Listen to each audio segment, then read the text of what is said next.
Well, we thought this might be a good moment to look back to this time last year and recall what the experts were saying about the U.S. economy. A year ago, the consensus view was that unemployment would need to go up to 4.5%, and the economy would need to stall out in order to get inflation down to where it is today. But it turns out that was wrong, and you can see that here in the chart. U.S. growth has been much stronger than the naysayers believed. Unemployment has remained below 4% this entire time, but inflation has actually fallen in line with that forecast.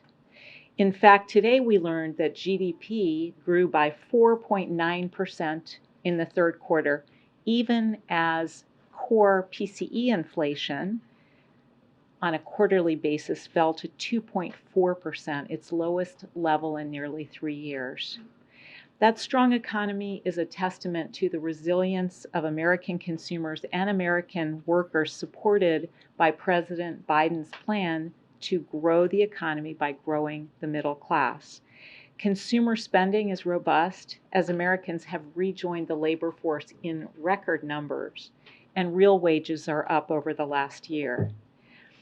President Biden vowed to build the economy from the bottom up and the middle out, and that's exactly what we're seeing in the data. Last week's survey of consumer finances showed that Americans' median net worth is 37% higher than it was before the pandemic, adjusted for inflation. That's the largest gain in the history of the survey, and the wealth gains were strongest for the bottom half of the income distribution and for Blacks and Hispanic families that have traditionally not seen as large gains.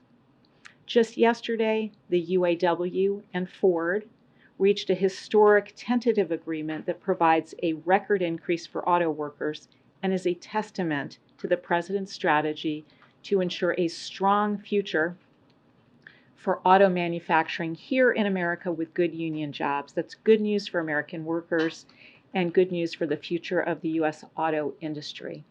So in the data in that agreement, we can see that the president's strategy is yielding real results, even as we continue to work to bring costs down. Thanks, Liv. So I want to. So the president celebrated the GDP report, saying that it's a testament to the resilience of the American consumer. But the report also showed that personal savings dropped by $360 million. Do you have a message to Americans who are dipping into those savings to afford the inflation? Well, again, as I said, what you are seeing is Americans are back in the labor force in record numbers, much higher participation that was anticipated and higher than pre-pandemic. So they're at work, and that is showing up also in the wealth number. So if you actually look at American households' median wealth in inflation-adjusted terms, it's actually gone up since before the pandemic. So I think the U.S. consumer, U.S. workers, they are absolutely the reason that we're seeing this resilience in the economy, and they are actually seeing increase in their wealth over this period. Well, what about a message to Americans who are dipping into savings to afford their lifestyle? So I think that, again, because net wealth is rising, because real incomes are rising, because Americans are working, that's exactly what we would want to see in the economy. Are you no longer worried about a recession in the near term?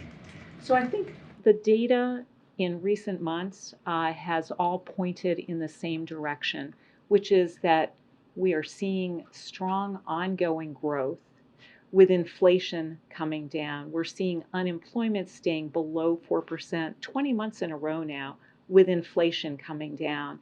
And so those data, which have been sustained now for a relatively long period of time, suggest that there's ongoing resilience there.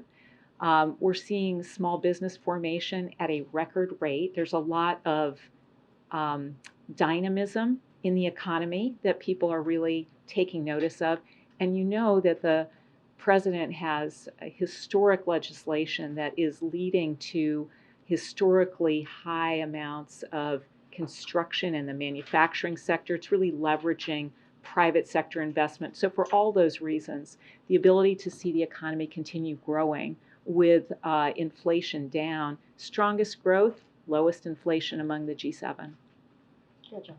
Thanks a lot. Since this GDP number was released, student loan repayments have begun for tens of millions of Americans. Is this a headwind that you see in the U.S. economy for Q4? What other headwinds do you see for the rest of the year? Yeah, so the consumer was very strong in the third quarter. And we believe that based on the strong job market that we can continue to see resilience there. But the president has always said that he would like to see student debt relief go forward. He's continuing to look to find avenues to do that in the wake of the Supreme Court decision. We've already announced a number of programs that have led to large and significant relief for a large number of Americans, but he's going to continue working to make sure that the full amount of student debt relief is available over time. And then what other headwinds do you see for the fourth quarter? So right now, what we see going into the fourth quarter is continued ongoing investment on the basis of the clean energy tax credits and the CHIPS program, the infrastructure law. So there should continue to be a lot of private sector interest. We certainly see it in the numbers, $614 billion worth of private sector investment on the basis of those laws. So those things I think will continue to provide uplift. The global economy, there's some soft spots there, so perhaps a little headwind there. Last question, Guy. To follow on the consumer spending side, do you expect the pace of consumer spending to ease in the coming months? And a follow-up on that, if I can. You know, there is the possibility that from quarter to quarter, you see some variation. So it's hard to know right now what retail spending and consumer spending more broadly is going to look like.